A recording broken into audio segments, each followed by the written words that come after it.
summarize this debate with 2 points. First of all, I'm going to ask you how was that woman driven to do the act she did. Second thing will be who's responsible for that crime.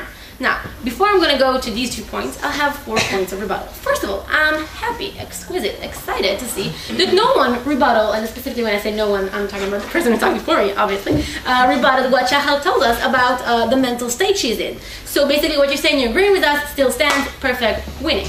Now, the second thing I'm going to tell you is how she came here and said that you can never accept crimes, that you can never accept the intent, except in extreme cases.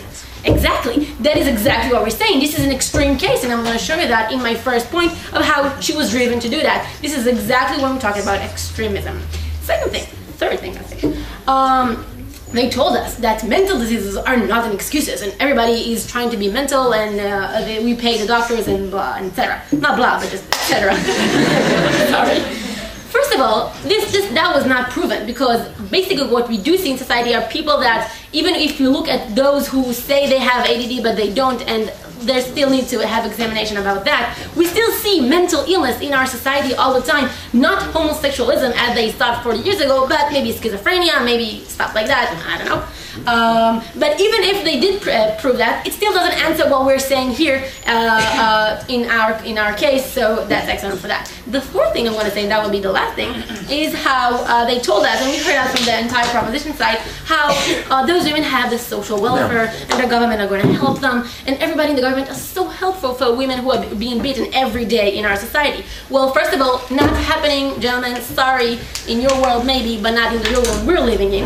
And second of all, even if there was that option of welfare, this is not an option for that woman, because what she sees is that the only way to go out of the state, out of the condition she's in, and I'm going to talk about it in my point, the only way is to do the thing herself, is to get rid of the problem that she have herself. That's why even if there was a welfare that cares about her, and there isn't, this is not a solution that she sees in her own eyes, so she won't go for it anyway, and this is the only way she can go out of it. Perfect. Now I'm going to go to my first point. Before that. No. How was she driven to do that? Notice that I'm saying driven to do that, because she didn't woke up that morning and said, hey, I want to murder someone. No. She was beaten every day for a long period of time. No. Abused. Her kids might have been abused also, in a harmful, physically, obviously, but also in a mentally stage. What we got from the first opposition, which was crucial to our debate, is how she's submissive, isolated, basically frightened to death, because guess what? Her husband told her every day he's gonna kill her, so she is frightened. But that's true, and no. This is true, and we accept that, of course. What we got from Shachar, and that was extremely important for our debate, is, first of all, this is true now. If she did that, he hit her and she hit him back, and now he's dead. That's fine for us. This is true.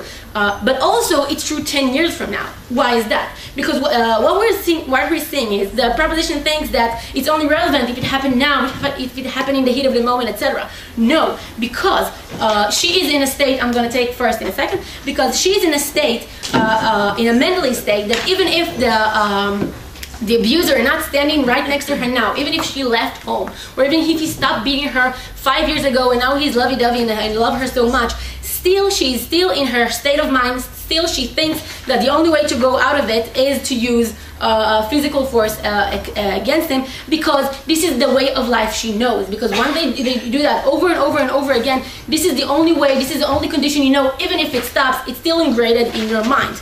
Now, she is, no thank you in a minute, she is in I wrote that down. She lost control over her life. She lost focus on her life. What she needs to do is gain control, regain her control back, regain her self-control, her focus back on her life. Going to a nice social worker and tell her my husband is beating me is very nice, wouldn't solve anything, and especially since she needs to gain her own self-control, making some other person do that, just like Shahal told you, would not solve anything. This is why she doesn't have any other options, because what she needs to do is do that herself. If she won't do that herself, she did not get rid of the problem is still there. Regardless of the fact that, of course, nobody cares about those women. Yes? The fact that the crime is premeditated shows that she had the private finish. Thank you. No, but I get what you said. I'm going to talk about it in my first. I'm sorry if I'm rude. I have no time, and I'm going to talk about it in my second. No. about it in my second. I got it, premeditated, don't worry, we're gonna talk about it. Now, after we established that she had no other choice and she had a really good reason to do that because she is in a state of mind that she cannot go out of it without doing it. And let's talk about for a minute what Shachar said. He did not say she's murdering him just for her fun. She needs to stop being in the state of mind she's in. If by product he's dead and that's what she did, well, it's good for us, I guess, because we hate those people, but what we're saying is that the murder was not the intent. The intent was to gain control over life, and that's why premeditating all those things stands here. Now, after we established she had a great reason, meaning intent to do it, let's ask now who's responsible, because we're agreeing she did that. We're not saying she didn't do that, but who's responsible? Well, the person who's responsible, no. The person is responsible, and let's look about that for a second. She was driven to do that by the condition she is in, by a husband who beat her every day, constantly, beat her kids, abused her, etc., etc. So, who do you think will be the one who's responsible for that? Is it going to be the abused poor woman, or the son of a bitch husband who hurt her? I'm going to go with the husband. The proposition thinks that after someone takes all your freedoms out of you, after someone tells you you're a crappy wife and beats you every day, she still have a free choice. She can still do whatever she wants. Well, they don't. Because all they know right now is that they're not good people, etc., etc. They're in a psychological condition that they can't get out of, even if 10 years passed. She's not accountable because Ohad.